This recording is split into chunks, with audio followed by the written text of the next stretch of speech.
Entering the Mayo Experience. Mayo Experience. Mayo Experience. Mayo Experience.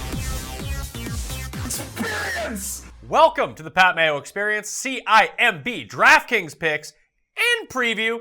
We're into leg one of the three-step tournament for the Asian swing on the PGA Tour. So remember, this is a tournament that starts Wednesday night, 8 p.m. Eastern Time, which is 8 a.m.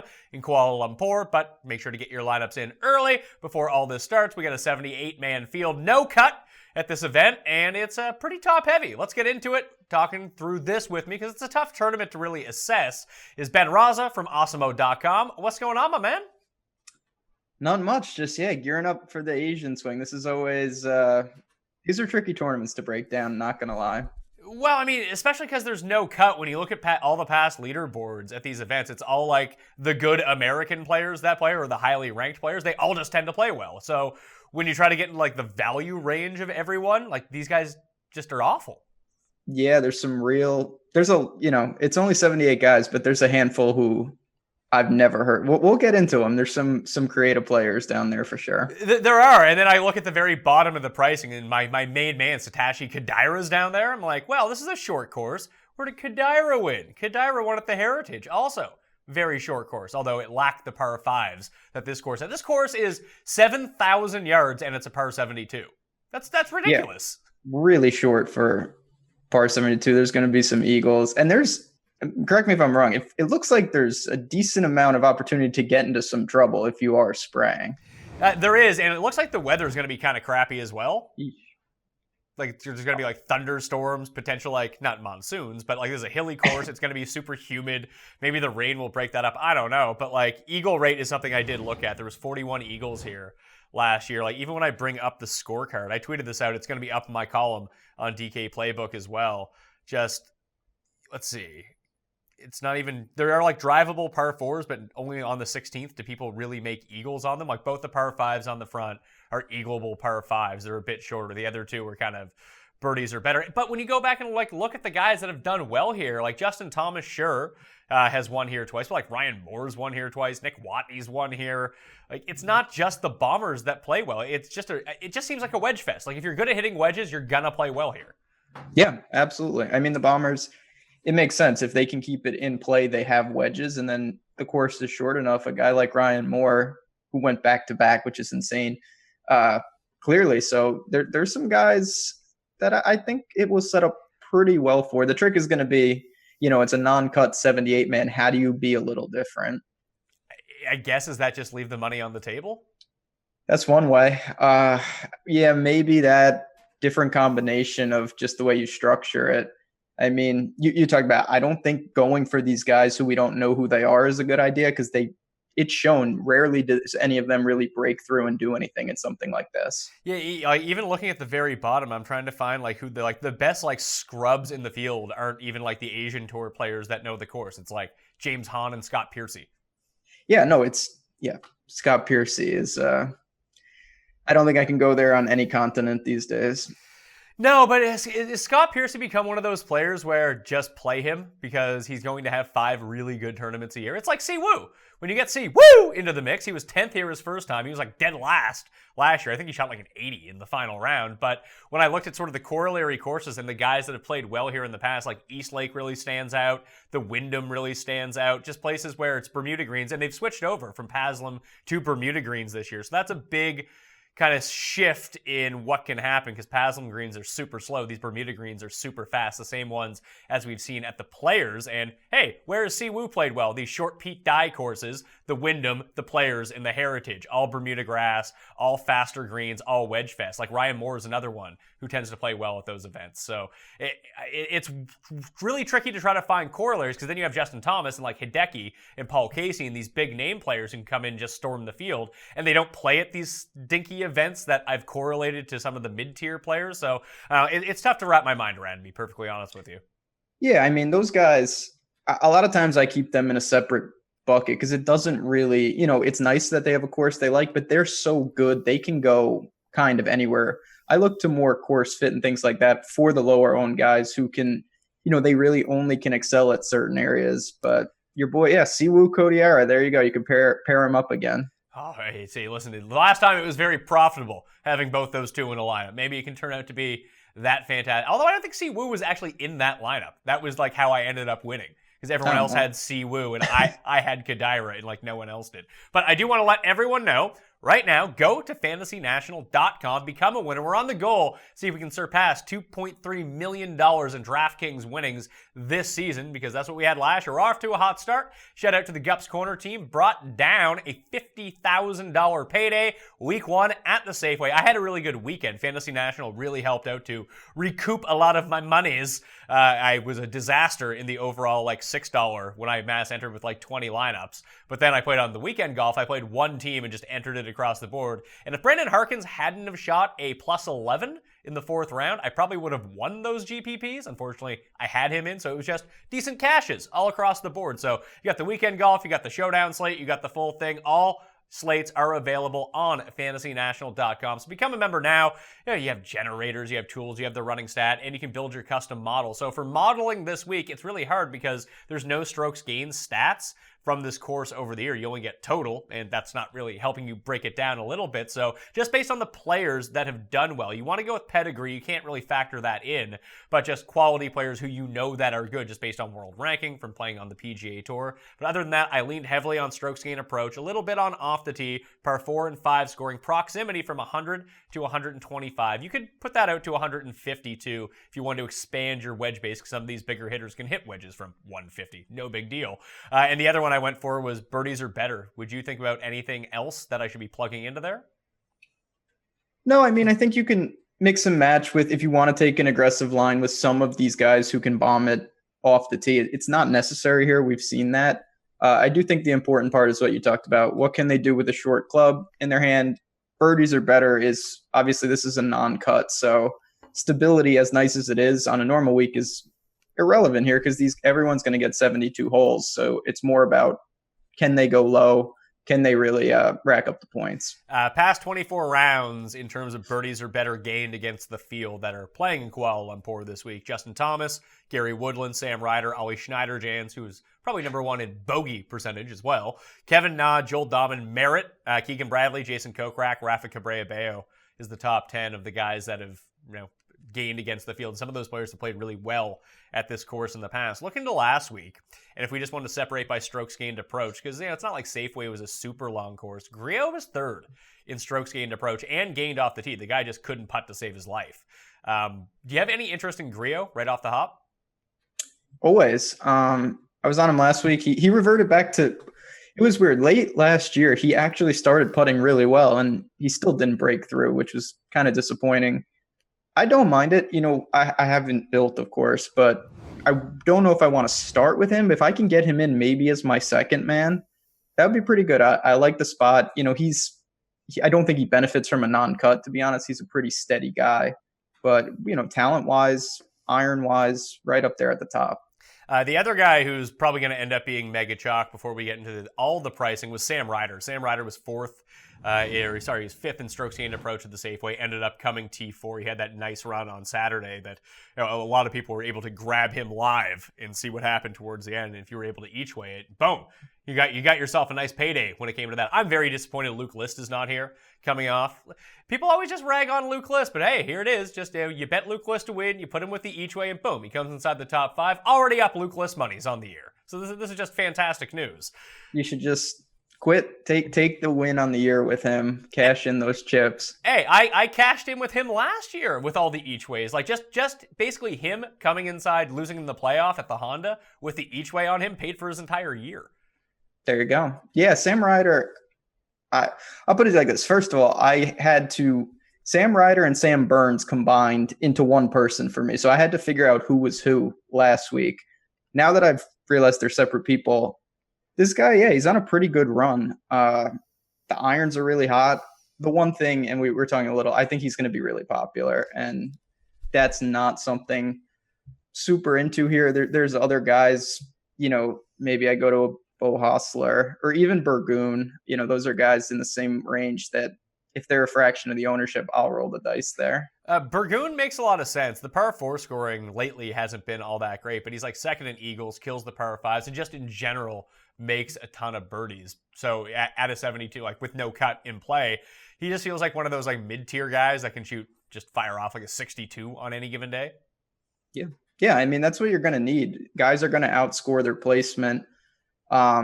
We'll get into, I want to know your Thomas Pieters thoughts, because he's the ultimate just wild man, probably live for a quad at some point, but talk about scoring upside. He has it for sure. I don't know. We can just get into him right now. I have no idea what to do with Thomas Pieters. I guarantee you he's going to carry ownership, though, because when you look at his price versus his name, people are like, well, I know that guy. I don't know any of these other dudes. Yeah, I mean, I got back on him at the PGA, which was good.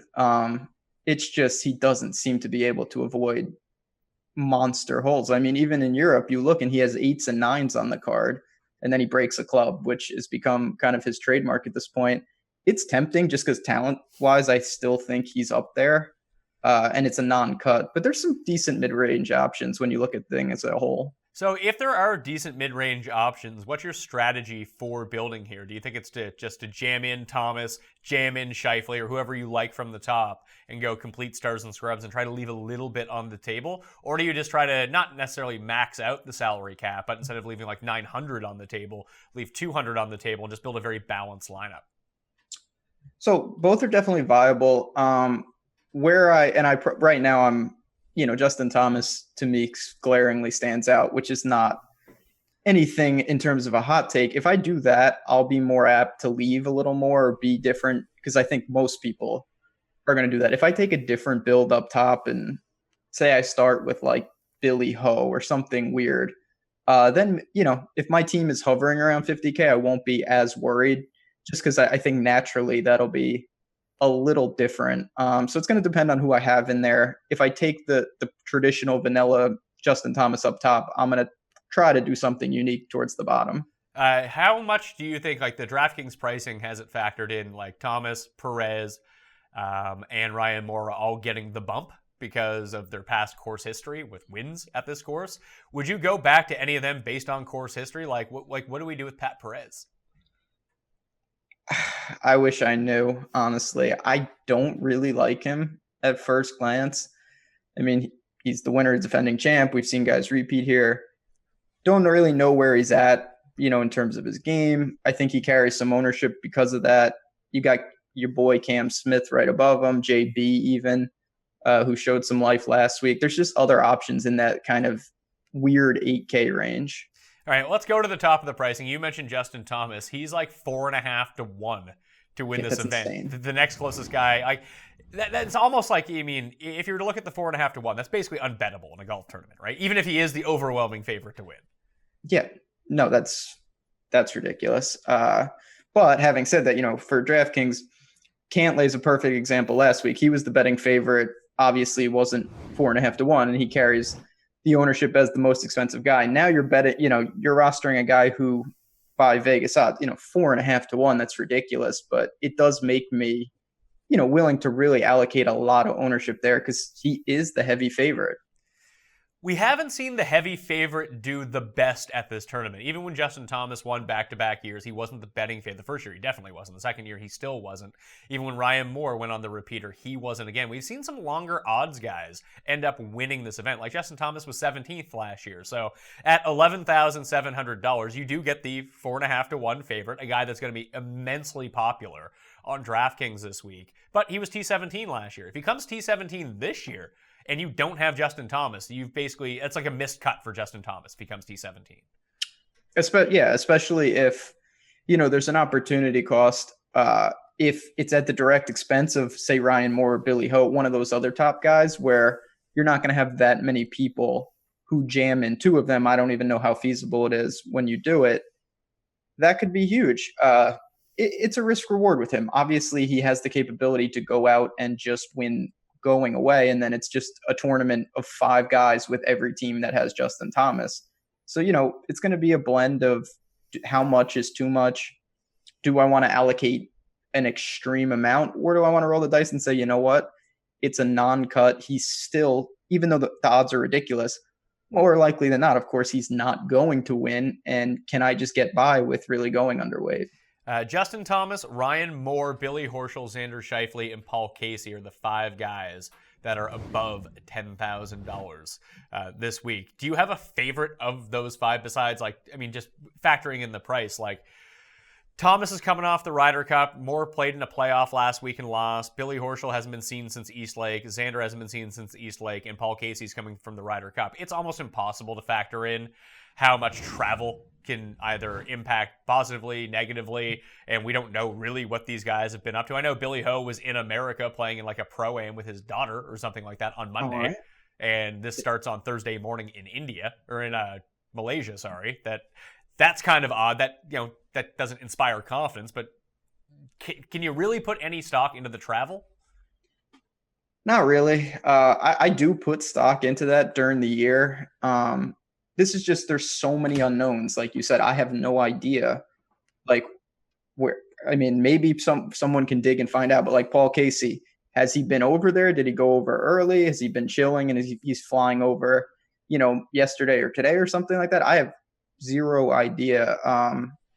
Some guys who I do like that some guys have seen this course, that I do factor that in. They've done this before. They're used to it, I guess.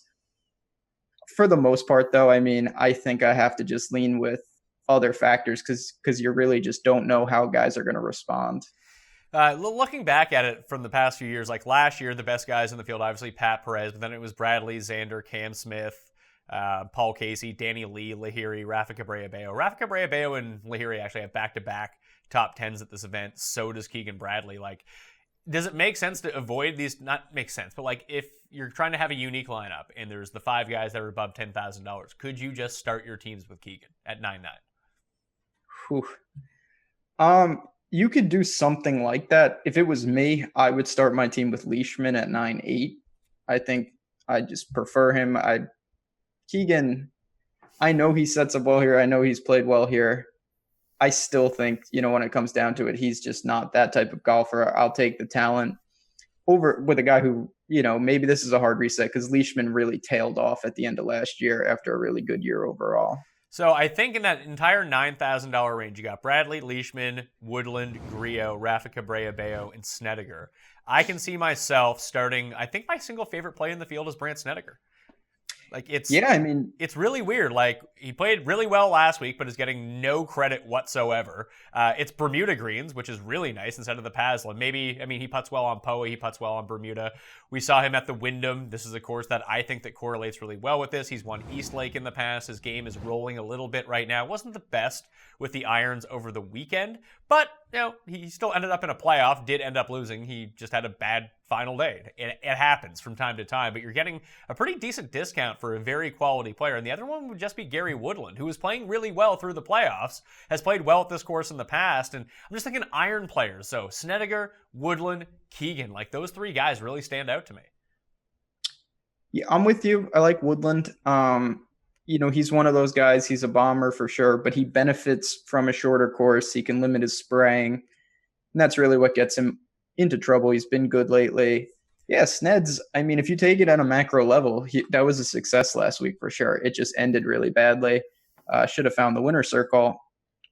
I get Keegan, like I said. I think for me, that's a guy, if he's going to be popular. And I think just on the whole, you had mentioned, we don't have strokes gain data. That's going to funnel people to look at what we do have, which is course history. And I think it's going to inflate all those guys a little more than it would on a typical week. So do you have, are you going to put Rafa Cabrera-Bello in your player pool as well? Because I'm thinking that, the most success that I've had, strangely, in DraftKings Golf, and it's obviously not something that's going to work every single week, but when you have the outlier weeks, when you can cash really large, is of just avoiding the very top guys. Like, I might just go full fade on everyone above $9,000. And that will be the way that I differentiate my teams. And it feels like one of those weeks where you're going to cash really, really well or cash 0 lineups. Yeah, if you do that, it's just a fact. Can you get away with the win equity that you're sacrificing? Now, but how much win equity am I really sacrificing? Because there's going to be a draw to go up to, Justin Thomas is one thing, but he's 11-7. But if I look at Billy Horschel at 10-7, realistically, I know what his odds are. His actual betting odds are 14-1. But is he really does he really have 2 times the win equity of Brandt Snedeker? No. And so for me, you're right. I think we're kind of saying the same thing in the sense it's Justin Thomas, and then there's a big gap, and then there's everyone. So I don't mind taking a kind of dead range in the 10s and maybe bumping down to the 9s, and then you can build pretty freely if you do that. I make enough teams where, and even in this, I'm not playing crazy amounts, but I don't want to full fade Justin Thomas. I think it's a little scary. But if you had a finite amount of bullets and you say, you know what, I'm going to roll the dice, bet JT to come, if he comes 5th or worse, say it's going to be a big positive for me. And then I can build freely. I don't hate that. You could start with Sneds, start with Woodland, Benny on, he's right below 9K. Talk about good irons. He can't putt, but I always like to play that guy. Yeah, I always get roped into Benny on, always. Yep. Because of the ball striking. I'm just looking at it right now. Bermuda is his best putting surface. He's only losing 0.25 strokes per round putting on Bermuda grass, so that's nice. Yeah, that's an improvement from what we normally see with him. So if he can continue the ball striking, just looking back at what he's been doing recently, like at the BMW, tons of stroke. Like he hasn't lost strokes with his irons since Quicken Loans. So in this field over the past 24 rounds, he's 6th in strokes gained approach. But in 3 of his past 5 tournaments, minus 4.8 putting, minus 7 putting, minus 9.2 putting. Ooh. That's never good. But like Luke List gained strokes putting last week, and he came 4th. If Benny Ann does it, he could win. Absolutely. I mean, that's what you see time and time again. The putting every so often, even for the bad putters, they get a decent week, not a great week, but just a decent. And that can be enough. Now, the other good thing, I mean, I guess we'll never know what really happens. Like Benny On, you won't know how many strokes he loses on the greens this week. So it'll kind of be a mystery that we'll have to live with. The rest of the 8K level, when we look at it, it's led off. I'll even jump to the 9 because Kyle Stanley's in there as well. We didn't talk about him. Ben Ann, Louie, Grace, Na, JB, Cam Smith, Pat Perez, Tway coming off the win, Danny Lee, who's played well at this course and played well last week, and CT Pan. I think for me in here, I really like CT Pan. I love his wedge game, so I'm going to be on him. I love Cam Smith because I love Cam Smith. I'm probably going to play Ben Ann. It's Stanley that I can't really figure out. Like, shorter courses, he can get some of these shorter par 5s in 2 despite not being a huge hitter and, like, get him in, like, wedge range, and he is absolutely deadly. And we've seen him play well at some of these faster Bermuda greens, too. Like, he has a good track record at the Players. I see it. I never know what to do with that guy on the hole. I feel like isn't Kyle Stanley basically low rent Keegan Bradley?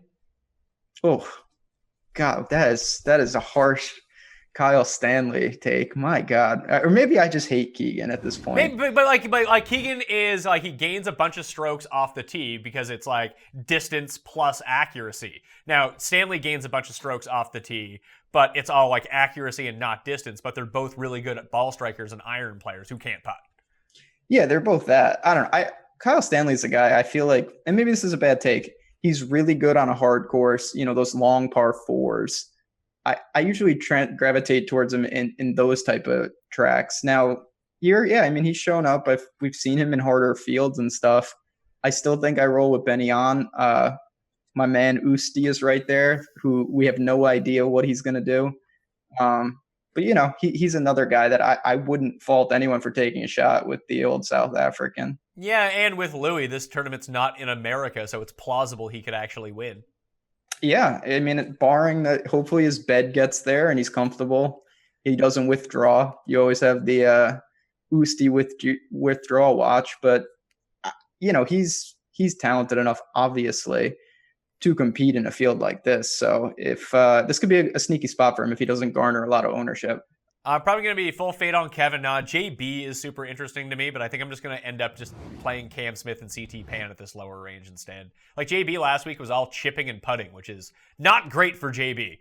It's really not. Yeah, he's had a couple anomalies with the putter. That doesn't inspire any confidence for him. And it's usually on POA that he makes his mark too. Like last week when he had that ridiculous putting performance at Northern Trust last year, that was on POA. That, now we're getting to a faster green. He has played well like the Players, and then he completely imploded because the putter eventually goes away for him. I do usually like him at shorter type courses, like he's played really well at Travelers in the past. The Players is one where he's played well, that he can take advantage of the par fives, but I don't think the distance on the par fives this week is that huge of a factor because it seems like everyone can kind of get there. Yeah, I mean, I do think similar to Woodland, he benefits a little from short because it can keep him out of trouble that he usually gets into. But I'm with you. CT Pan is a guy that I have been playing a lot. I'm going to continue to do that. Good with the wedges, can putt.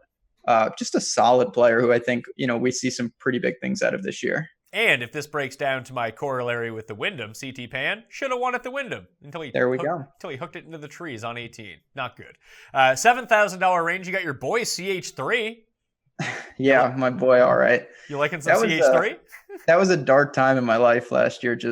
I had resisted playing him for years, and then I don't know. I mean, a non-cut, that's the only thing he can do is make cuts and then grind to 55th. Not sure that's what we really want to see here. I mean, he wasn't bad.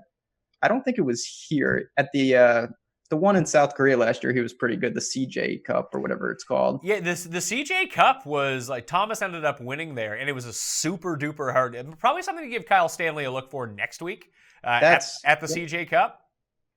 Yeah, totally agree. That course was tricky last year. We saw some of those kind of guys who can navigate, grind it out, post scores. I don't know what I'm going to do. I mean, both of my boys, CH3 and Peter Uline, who was just straight awful last week. He's here. I don't even think I can do it, which is really sad. So like the whole 7K range, like you got Hal, Hossler, Ryder, who everyone's going to love. I'm kind of with you. I'm dicey on whether I want to play him in extended ownership or not. Uline, Reeve, Pieters, Burgoon, I'm kind of in on. I'm in on C. Woo! I already got my 80-1 bet in with my each way, so I'm good to go with that. Then we drop into like the rest of the guys here in the range, like Walker's here, Chappell's here, Kiradesh is here, Sink, Piercy, Kokrak, Cook, Watney, Answer, who withdrew last week but is playing now. I was big on Abraham Answer was in the 9,000s last week. Now he's 7,100. Like that almost feels like an auto play, doesn't it? Yeah, I mean, I don't know was there a reason he didn't play? I didn't hear anything. Okay. Yeah, I mean, he had been trending upwards, and the idle week shouldn't affect it that much. Afi Barnrat's a guy that I like I think a lot of people are going to gravitate towards him. He's from Thailand, so he's used to playing these in conditions. He's played in Malaysia before multiple times. He was good here. It was a while back. 2013, 2014, he was a top 5.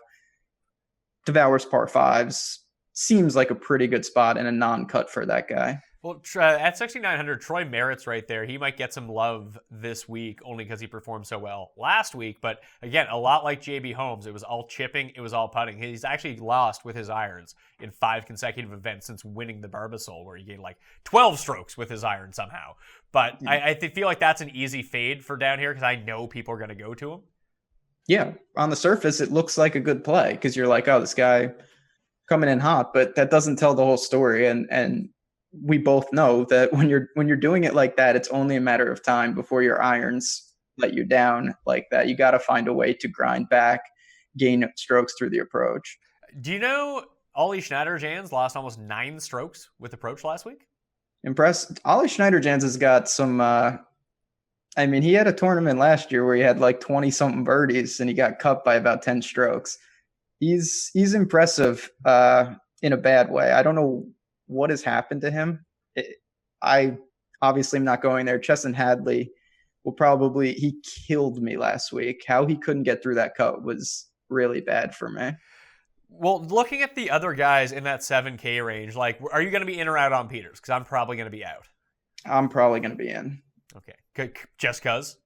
Yeah, it's a guy I know this sounds ridiculous because it's Pieters and he's really volatile. I get him right more than his erratic play. I feel like I jump on at some pretty good spots with him. Can we get on like Walker or Kevin Chappell or one of these guys? Like the year that Justin Thomas ran away with it, he was like 57th in the field in driving accuracy. Like I don't think that driving accuracy is the end all be all here. Again, they're pretty easy fairways to hit. So like Chappell, Walker, those guys score on par fours if nothing else.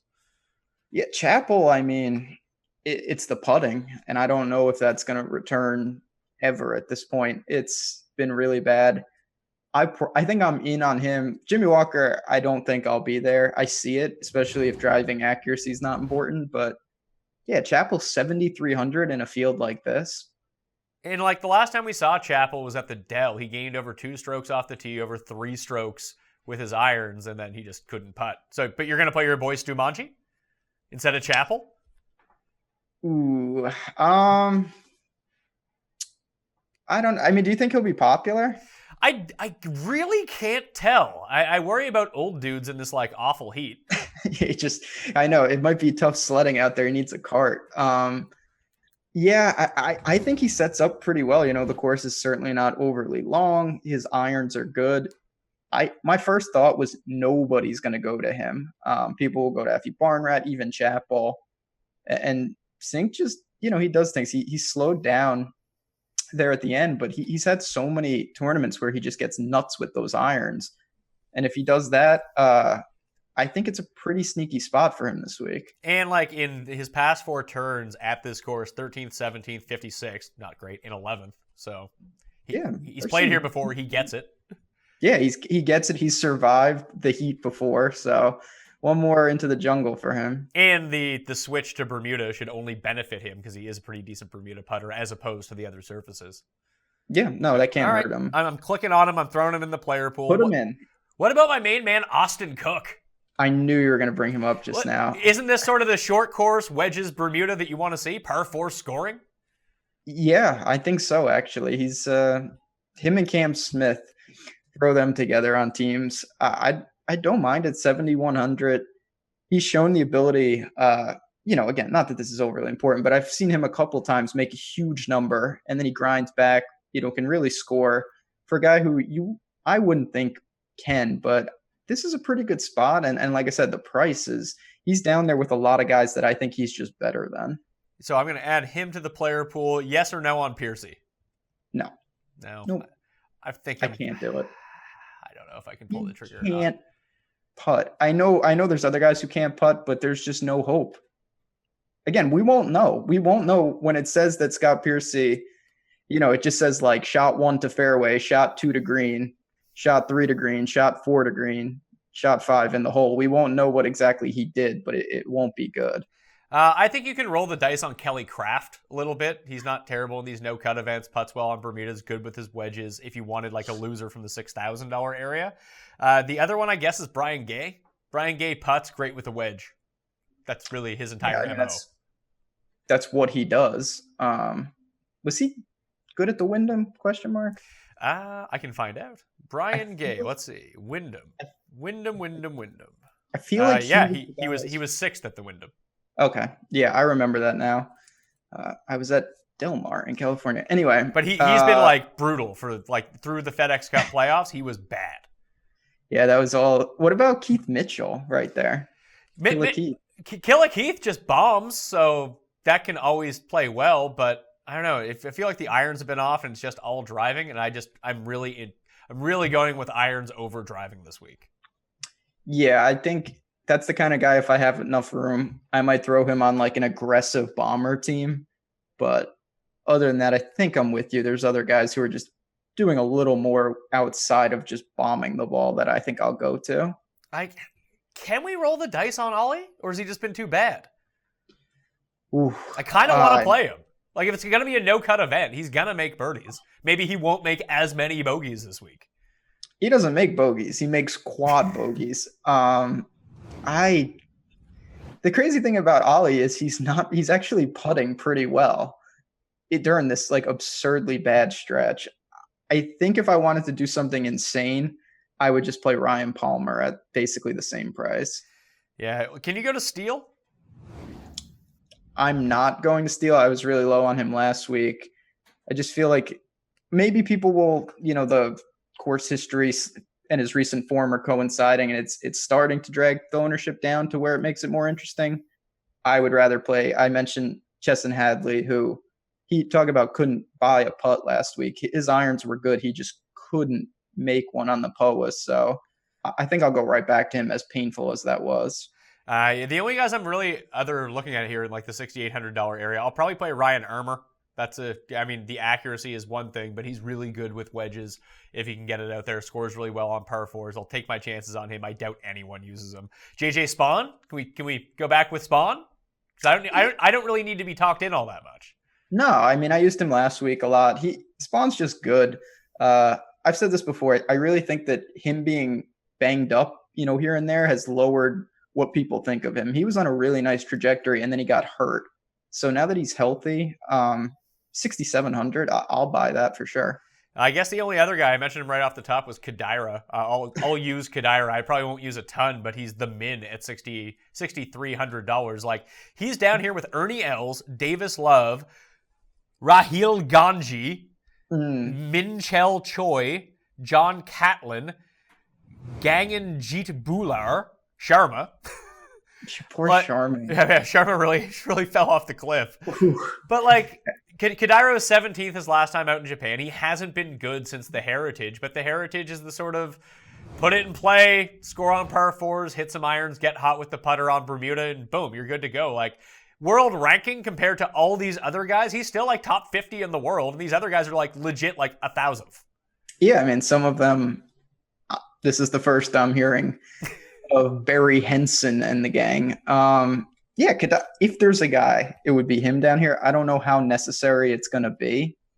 But like, why is Kadira significantly worse than like Wee Kim at 6,700 or Brian Stewart at 6,700? He might not be. I was wondering if you were going to mention your boy Wee Kim. I don't know about these guys. For me, it's just Spawn and Hadley are in a different class. That, not to get, and we talked about, you shouldn't do this. That Bueller guy, Ganji Bueller, he's not terrible. I've used him in Europe before. I'm not going there, but if I had to take one of these guys who are not a normal name, I think it would be him. Well, Paulie, you said that the odds really like Scott Vincent compared to Price, right? Scott Vincent Adultman? And you knew he was from Zimbabwe. How'd you know that? Because the only reason I knew that is because I remember one time on the, when they show the leaderboards, the flags, you kind of see the same flags. And then I saw this one, it was like an eagle with these, and I'm like, what kind of country is this? So I looked it up, and it was, at the time, and it was Scott Vincent. So when I heard the name, I was like, I think that guy's from Zimbabwe. Now, having said that, I don't know anything about him, and I will not be playing him. But yeah, he does have a cool flag for sure. You know what? I'm going to play Scott Vincent. He's my Poom. Shake, shake, shake the room of this tournament. Yeah, where is Poom? I don't know. Poom's too good for this tournament now. Yeah. Poom! He's classed out. Poom. No, listen. Poom cashed me he was second after round one last year, so he cashed his each way on the first round leader. It was glorious. I'm up lifetime on Poom. That guy's the man. Yeah, it's, well, I'll tell you this. If you play Scott Vincent, you can build however you take Justin Thomas, take all the chalk, because it won't really matter if you use that guy. So Scott Vincent, in his past 3 starts, 7th, 13th, and 2nd on the Asian Tour. Ooh, he's on the... See, I thought he would have been in the South African Tour. No, he's on the Asian Tour. Looking at him right now. World number 138. Like, he's pretty good. He's probably ahead of Ollie. I think he is. I think he is ahead of Ollie. He's had some good finishes too. Like last year, he played 27 events on the Korean and Asian and European tour. 7 top 10s, 3 seconds. Like, he's not bad. He played in the Heritage in 2015. There you go. Was he great? No, he was very bad. He did make the cut though. So he's in. He's in the Scott Vincent is in the lineup. I wish he was French. Zimbabwe. That's how often you can cross that off the bucket list. That's definitely the first and probably last guy you've played from Zimbabwe. No, Brandon De Jong. He's Zimbabwean. You played that guy? De Jong was like a cash game lock 3 years ago. That was before my time. You'd be like, put in De Jong, put in Charles Howe, and win the money. Yeah, that was definitely before my time. I don't remember any of that happening. They would just make cuts every week and do nothing. Brandon De Jong has the most career earnings on the PGA Tour of any player who's never won. and he's like 29th all time or something stupid like that in earnings. I did see his, I was looking at the how they do the priority and the exemption, and I saw him in a category that like that, and I was just like, that guy, special. I have to give a quick plug to Bill Haas, back from the dead. This is gonna be a big year for my man. Why isn't Bill Haas here then? He's resting. He used all his energy to muster up that decent showing last week. So you're just gonna be back in on Bill Haas every single week blindly again now? I mean, I don't know how. I don't think I ever really left, but now I can do that and feel a little better. I had a good amount last week. And that really, did you have a good week last week? No, I had Chesson Hadley on some really, really important teams. I had Tway. I had good lineups. My 5 to 6s were real good, but obviously that's not going to get it done. I had no Tway, so it really hurt me, and I had so much Neiman. Here's the question for you, because Neiman was 25-1 last week. Do you think that Neiman wins this year at any point? Like in the next calendar, you don't think he wins? No, I don't. Oh, okay. And I like Neiman, but no, it's hard to win. I just feel like that's not even a knock on Neiman. That was a snap take just to say no. Of course, he easily could, but there's a lot of guys that I feel like if you ask, do they win this year? People would say yes. And then you have to factor in all the guys who win every year. There's just not enough events. So well there's not, but Neiman's going to play some of the lesser events. As opposed to, when Tiger shows up, it's usually a good event kind of thing. So it's more difficult for him to win because he's constantly playing against the cream of the crop in terms of talent. Like, I'm surprised Neiman's not here playing on these events. Maybe he's taking some time off, but he was 25-1 last week to win. And now that he performed poorly, he's going to be worse than that. And he's probably going to play, 25 times this year? Like, if you think he's going to win, he's an auto bet every week, right? I mean, if his odds are north of that, for sure, I don't mind the bets. It's tricky. I don't know. I feel like a lot of people, I'm looking at the chart right now. Bo Hostler, he's another one. Everyone's like, oh, well, he's definitely going to win this year. And I probably think so too, but there's just a lot of these dudes. Hostler's tough, man. Hostler sucks with his irons. He's awful, but he might be, I mean, I hate to look at that. He consistently gains a disgusting amount on the greens. He does. He lost strokes once in his since the Players. He was awful at the Players. He lost 7 strokes putting at the Players, and that's weirdly that was his best ball striking week of the year. So it's funny that was his one really bad putting week. But since he's lost strokes once, he's gained on an average of 4 strokes per tournament, which is just nuts. And the one that he lost at the Northern Trust, he lost 0.1 strokes putting. That's imagine and then you got people like Scott Piercy. It's just I mean, I don't know, it's difficult. You have to assume that you can lean on the putter only so much, but he seems to have a way to do it pretty consistently. Last guy, you in or out on Danny Lee? Oh God. He is playing well and he's played well here. I'm definitely more in on CT Pan than him, but I wouldn't be stunned to see me have some Danny Lee. All right, let's pick 3 favorite guys to sort of build around. Are you going to be building around Justin Thomas? And for me, I'm probably only going to play 10 lineups this week, so I'm going to be using no Justin Thomas. I think if I played 25, I would kind of rearrange everything and play him 50%, but I'm not, so I won't use him. Yeah, I mean, I'm not going to be playing a ton. I do think though I'm going to be building certainly some JT. I'll give you JT. I'll give you Benny on, and then I'm going to stick with a guy who burnt me last week. I think that a lot of people have a sour taste from Hadley, and he's just a guy. Those irons are great. If he can get a little better with the putter, and maybe the change of surface will help. Obviously, he didn't like Poa last week. I'm going to buy him at 6,800. Okay. I like Woodland, I like Snedeker, and I like CT Pan a lot, and Cam Smith. Those are sort of my 4 guys that I'll be building around. I'll build a lot of balanced lineups with that, and I think I can use more of the salary cap than a lot of people because I really doubt that people will go full fade on the top 5 guys like I'm probably going to do. Yeah, and that's that is a way to do it for sure. I actually I like your guys better than the guys I just mentioned. That's a really sound way to build, and for some reason, I mean, maybe this will change, but Snedeker, it's true. You would think coming off that showing, he would be A, higher priced, and B, a little more chatter out there. What do you think that the ownerships on Dahmen and Lahiri are going to be? Lahiri's going to be crazy chalk, right? Yeah, he's going to be popular, and I get it. I like Lahiri here too, but I don't know about Dom and with his Raiden like hat.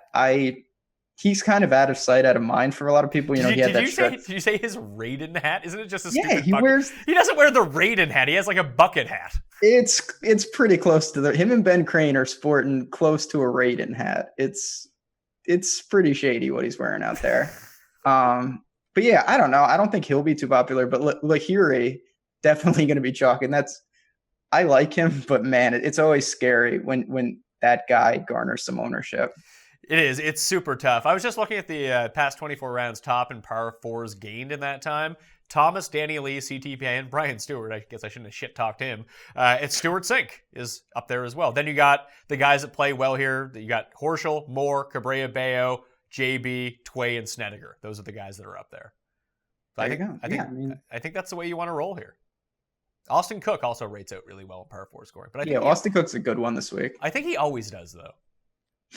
He's just good. He's a pretty quality. Like that's another guy. Like he's could be in for a quality year this year. So do you take when you're building these lineups, because there's going to be dupes, it's going to be hard to get away from some people. Like instead of taking Lahiri, let's say you needed to have 25% or let's say 20% Lahiri to match the field. Would you be better off just chopping up those shares of Lahiri into a few of Cook, some of Dahman, some of Hadley, and then it's all the same?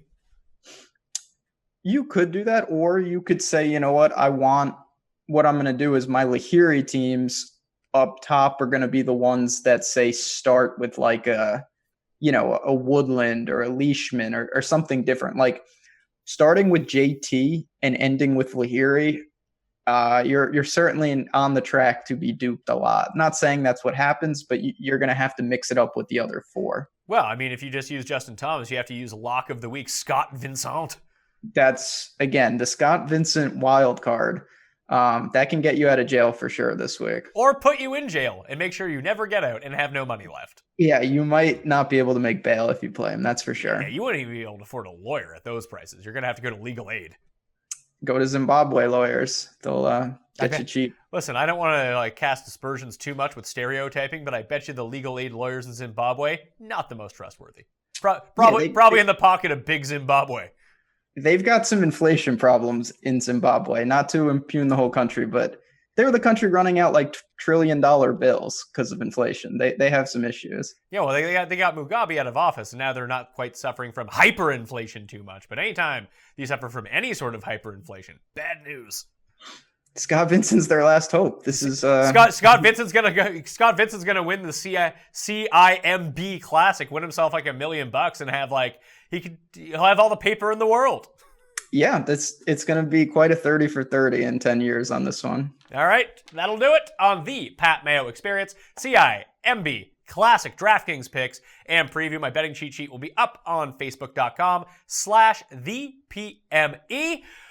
Later on in the week, I guess I'll have to have it out a bit earlier because, again, this tournament starts Wednesday night at 8 p.m. Eastern. Ben, tell everyone where they can find yous on the Twitter and where they can find all your work. Yeah, well, you got me on Twitter, JazzRazDFS, and then at Awesemo.com. Everything is now the NBA is coming. We're in full swing with football, the swing season for golf. We're getting ready for, the fall and whatnot. So stop on by. We have Slack, articles, projections, all that good stuff. Plenty of podcasts that you can check out. My shows every day with Andrew Barron. So yeah, stop on by, say hi to me, and you'll enjoy it. Are you enjoying doing the everyday show? Yeah, I mean it's newfound respect for you. I don't know how you do it. It's a lot of content. It's fun though. It's good to you get into a flow of you can dig into some topics that are a little different. It's not just breaking down slates. We try to get more into the process of stuff, which I really like. Like I said, I'm not the biggest numbers guy. I think, just the skill of DFS, trying to find different ways to build and stuff is underutilized. Oh, but before you get out of here, do you think that defenses matter in football? I did see that.